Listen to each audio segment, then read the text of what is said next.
Good morning friend. তো এখানে একটা ভাইয়ের কমেন্ট ছিল যে মেডিকেলের সময় যে ভেরিকোজ ভেনিসে টেস্ট হয়, তো ওটা থাকলে কি মেডিকেল আনফিট করে দেবে?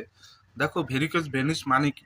ভেরিকোজ ভেনিস হচ্ছে তোমার ঘুটনা মানে হাঁটুর পিছনে ব্যাক সাইডে, ঠিক আছে, গুচ্ছা টাইপের শিরাগুলো তোমার গুচ্ছা হয়ে যাবে, যে সাপের মতো এরকম পেঁচানো পেঁচানো হয়ে যাবে, রগগুলো ফুলে ফুলে থাকবে, ঠিক আছে।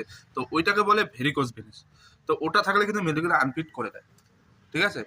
রিমেডিকেলও দিতে পারে, কিন্তু আমার একটা বন্ধু ছিল, তার কিন্তু এই প্রবলেমটা ছিল, ঠিক আছে, তো তাকে আনফিট করে দিয়েছে। তো ওরকম যদি কারো প্রবলেম থাকে তাহলে তোমার কি করতে হবে বলো তো? তুমি ডাক্তারের কাছ থেকে অ্যাডভাইস নেবে। আজকাল কিন্তু অপারেশন কিংবা সার্জারি করেও কিন্তু ঠিক করা যায়। তো এটা কিন্তু তোমার ডাক্তারের কাছ থেকে অ্যাডভাইস নিতে হবে, ডাক্তার যেটা বলবে সেটাই তুমি করবে, ঠিক আছে। আর ভেরিকোজ যদি ভেনিস থাকে তোমার প্রবলেম, তাহলে এমার্জেন্সি ডাক্তার কাছে যাও, তাড়াতাড়ি ডাক্তার কাছে গিয়ে তুমি ওটাকে ঠিক করে নাও, ঠিক আছে। তো আশা করি বোঝাতে পারলাম। যদি ভিডিও ভালো লাগে অবশ্যই লাইক করে দিও।